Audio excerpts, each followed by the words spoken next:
The Ilkhanate, also spelled Il-khanate, known to the Mongols as Hülegü Ulus, was a khanate established from the southwestern sector of the Mongol Empire. The Ilkhanid realm, officially known as Iranzamin, was ruled by the Mongol House of Hulagu. Hulagu Khan, the son of Tolui and grandson of Genghis Khan, inherited the Middle Eastern part of the Mongol Empire after his brother Möngke Khan died in 1260. Its core territory lies in what is now part of the countries of Iran, Azerbaijan, and Turkey. At its greatest extent, the Ilkhanate also included parts of modern Iraq, Syria, Armenia, Georgia, Afghanistan, Turkmenistan, Pakistan, part of modern Dagestan, and part of modern Tajikistan. Later Ilkhanate rulers, beginning with Ghazan in 1295, converted to Islam. In the 1330s, the Ilkhanate was ravaged by the Black Death. Its last Khan Abu Sa'id died in 1335, after which the Khanate disintegrated. The Ilkhanid rulers, although of non-Iranian origin, tried to advertise their authority by tying themselves to the Iranian past, and they recruited historians in order to present the Mongols as heirs to the Sasanians of pre-Islamic Iran. Definition. According to the historian Rashid al-Din Hamadani, Kublai Khan granted Hulagu the title of Ilkhan after his defeat of Erik Boki. The term Ilkhan here means Khan of the tribe, Khan of the Ulus, and this inferior Khanship refers to the initial deference to Mongke Khan and his successor Great Khans of the Mongol Empire. The title Ilkhan, borne by the descendants of Hulagu and later other Burjigin princes in Persia, does not materialize in the sources until after 1260. History. Origin. When Muhammad II of Khwarezm executed a contingent of merchants dispatched by the Mongols, Genghis Khan declared war on the Khwarezm Shah dynasty in 1219. The Mongols overran the empire, occupying the major cities and population centers between 1219 and 1221. Iran was ravaged by the Mongol detachment under Jebei and Subutai, who left the area in ruin. Transoxiana also came under Mongol control after the invasion. Muhammad's son Jalal ad-Din Mingburnu returned to Iran in circa 1224 after fleeing to India. The rival Turkic states, which were all that remained of his father's empire, quickly declared their allegiance to Jalal. He repulsed the first Mongol attempt to take central Persia. However, Jalal ad-Din was overwhelmed and crushed by Kermakan's army sent by the Great Khan Ogdi in 1231. During the Mongol expedition, Azerbaijan and the southern Persian dynasties in Fars and Kerman voluntarily submitted to the Mongols and agreed to pay tribute. To the west, Hamadan and the rest of Persia was secured by Kermakan. The Mongols invaded Armenia and Georgia in 1234 or 1236, completing the conquest of the Kingdom of Georgia in 1238. They began to attack the western parts of Greater Armenia, which was under the Seljuks, the following year. By 1237 the Mongol Empire had subjugated most of Persia, Armenia, Georgia, as well as all of Afghanistan and Kashmir. After the Battle of Khosdag in 1243, the Mongols under Baiju occupied Anatolia, while the Seljuk Sultanate of Rum and the Empire of Trebizond became vassals of the Mongols. In 1236 Ogdi commanded Greater Khorasan to be restored and the city of Herat repopulated. The Mongol military governors mostly made camp in the Mugan Plain in what is now Azerbaijan. Realizing the danger posed by the Mongols, the rulers of Mosul and Cilician Armenia submitted to the Great Khan. Kermakan divided the Transcaucasia region into 3 districts based on the Mongol military hierarchy. In Georgia, the population was temporarily divided into 8 tumans. In 1244, Gayub Khan stopped raising of revenue from districts in Persia as well and offered tax exemptions to others.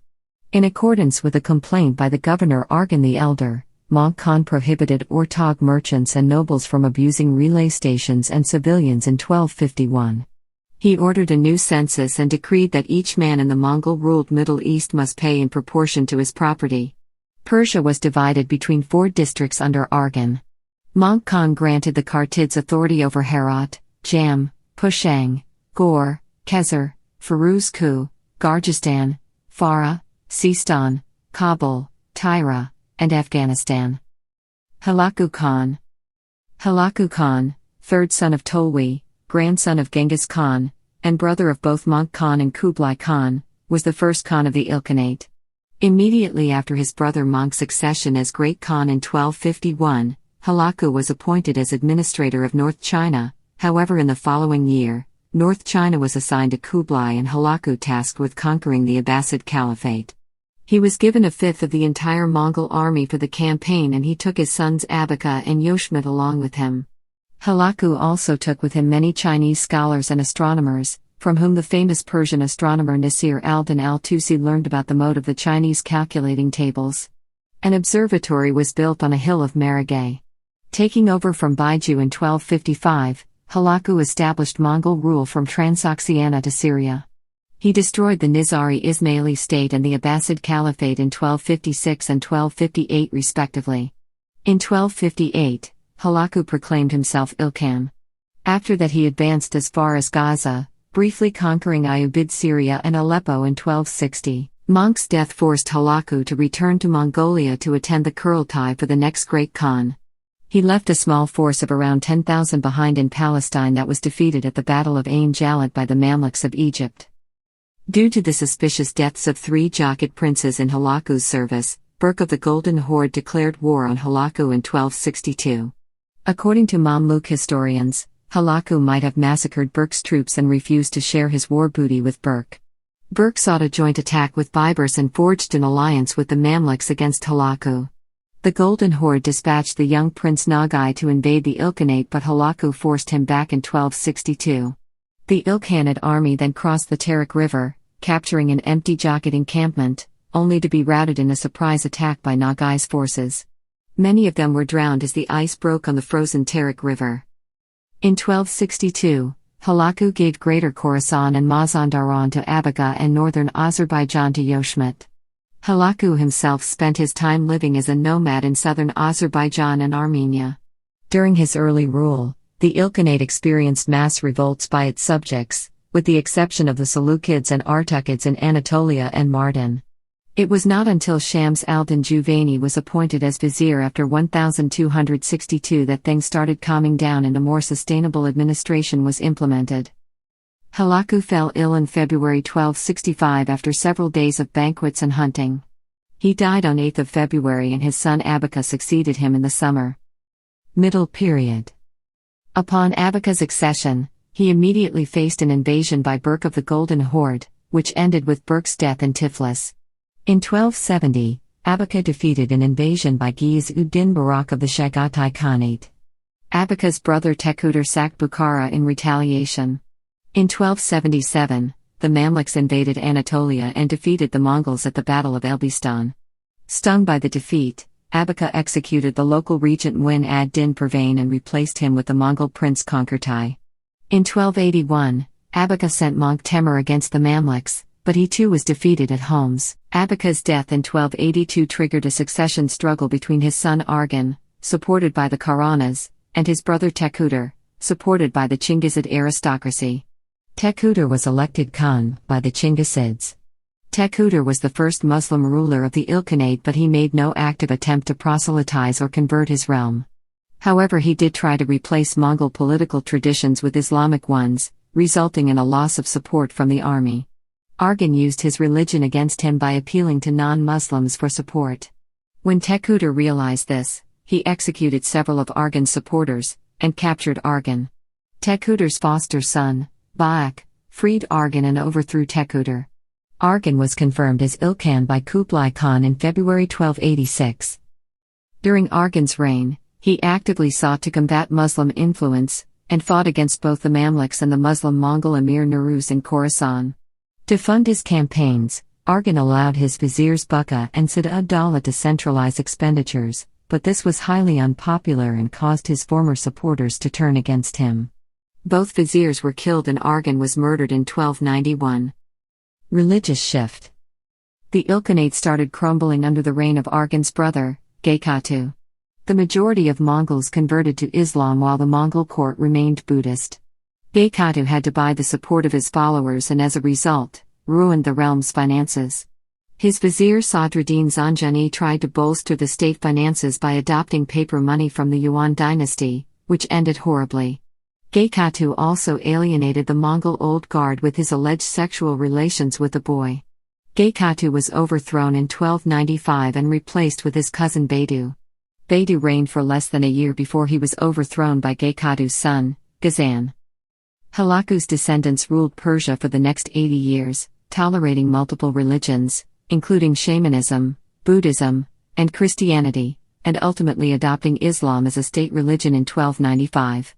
However, despite this conversion, the Ilkhans remained opposed to the Mamluks, who had defeated both Mongol invaders and crusaders. The Ilkhans launched several invasions of Syria, but were never able to gain and keep significant ground against the Mamluks, eventually being forced to give up their plans to conquer Syria, along with their stranglehold over their vassals the Sultanate of Rum and the Armenian Kingdom in Cilicia. This was in large part due to civil war in the Mongol Empire and the hostility of the Khanates to the north and east. The Chagatai Khanate in Mogolistan and the Golden Horde threatened the Ilkhanate in the Caucasus and Transoxiana, preventing expansion westward. Even under Hulagu's reign, the Ilkhanate was engaged in open warfare in the Caucasus with the Mongols in the Russian steppes. On the other hand, the China-based Yuan dynasty was an ally of the Ilkhanate and also held nominal suzerainty over the latter for many decades. Ghazan converted to Islam under influence of Nuruz and made Islam the official state religion.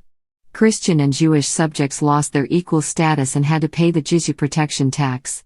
Ghazan gave Buddhists the starker choice of conversion or expulsion and ordered their temples to be destroyed, though he later relaxed this severity. After Nuruz was deposed and killed in 1297, Ghazan made religious intolerance punishable and attempted to restore relations with non-Muslims. In terms of foreign relations, the Ilkhanate's conversion to Islam had little to no effect on its hostility towards other Muslim states, and conflict with the Mamluks for control of Syria continued. The Battle of Wadi al-Khazandar, the only major victory by the Mongols over the Mamluks, ended the latter's control over Syria for a few months. For the most part, Ghazan's policies continued under his brother Olyetu despite suggestions that he might begin to favor the Shia brand of Islam after he came under the influence of Shia theologians al-Hili and Maitham al-Barani. Olyetu, who had been baptized in Christianity as an infant, had flirted with Buddhism, became a Hanafi Sunni, though he still retained some residual shamanism. In 1309-10, he became a Shiite Muslim. An Armenian scribe in 1304 noted the death of benevolent and just Ghazan, who was succeeded by Kurbanda Olyetu who too exhibits goodwill to everyone. A colophon from 1306 reports conversion of Mongols to Islam and they coerce everyone into converting to their vain and false hope.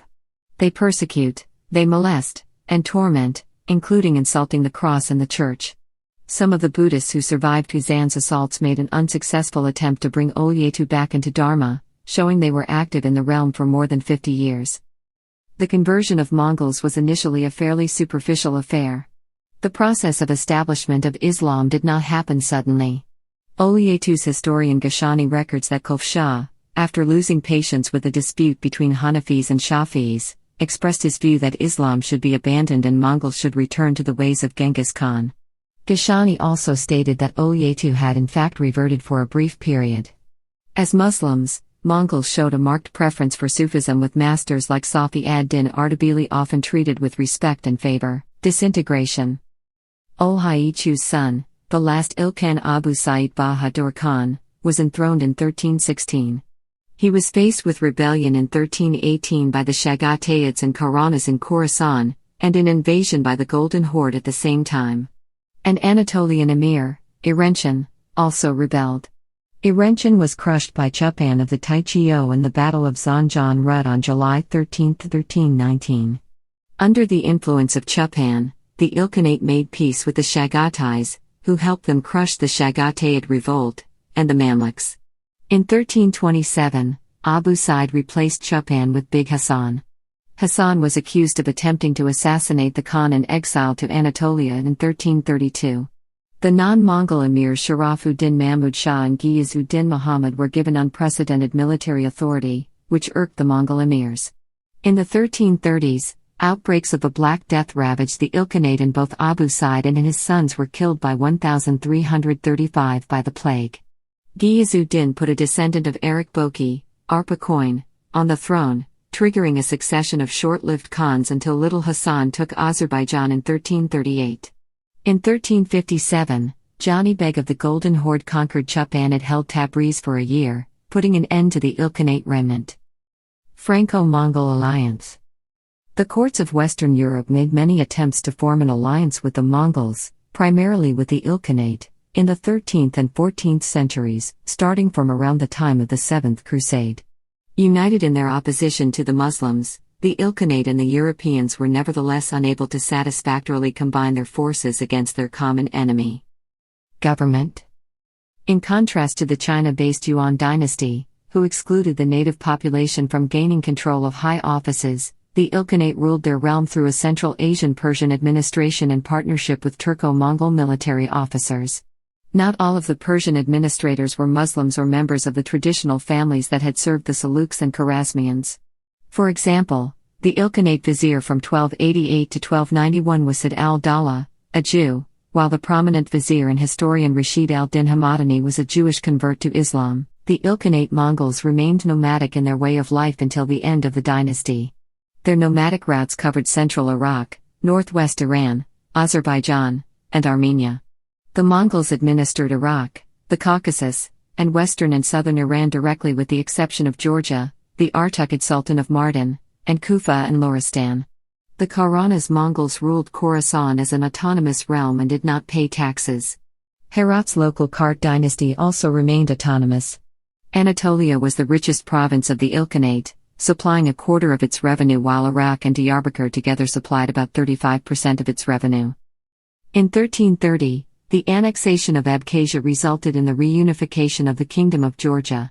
However, tribute received by the Il-Khans from Georgia sank by about three-quarters between 1336 and 1350 because of wars and famines. Legacy. The emergence of the Ilkhanate had an important historical impact in the Middle Eastern region. The establishment of the unified Mongol Empire had significantly eased trade and commerce across Asia. The communications between the Ilkhanate and the Yuan dynasty headquartered in China encouraged this development. The dragon clothing of imperial China was used by the Ilkhanids. The Chinese Huangdi title was used by the Ilkhanids due to heavy clout upon the Mongols of the Chinese system of politics. Seals with Chinese characters were created by the Ilkhanids themselves besides the seals they received from the Yuan dynasty, which contain references to a Chinese government organization. The Ilkhanate also helped to pave the way for the later Safavid dynastic state, and ultimately the modern country of Iran. Hulagu's conquests had also opened Iran to Chinese influence from the east. This, combined with patronage from his successors, would develop Iran's distinctive excellence in architecture. Under the Ilkhans, Iranian historians also moved from writing in Arabic to writing in their native Persian tongue. The rudiments of double-entry accounting were practiced in the Ilkhanate. Murtaban was then adopted by the Ottoman Empire. These developments were independent from the accounting practices used in Europe. This accounting system was adopted primarily as the result of socio-economic necessities created by the agricultural and fiscal reforms of Ghazan Khan in 1295 to 1304. Ilkhan as a tribal title in 19th/20th century Iran. The title Ilkhan resurfaced among the Qashqai nomads of southern Iran in the 19th century. John Muhammad Khan started using it from 1818-19, and this was continued by all the following Qashqai leaders. The last Ilkhan was Nasir Khan, who in 1954 was pushed into exile after his support of Mossadegh. When he returned during the Islamic Revolution in 1979, he could not regain his previous position and died in 1984 as the last Ilkhan of the Qashqai.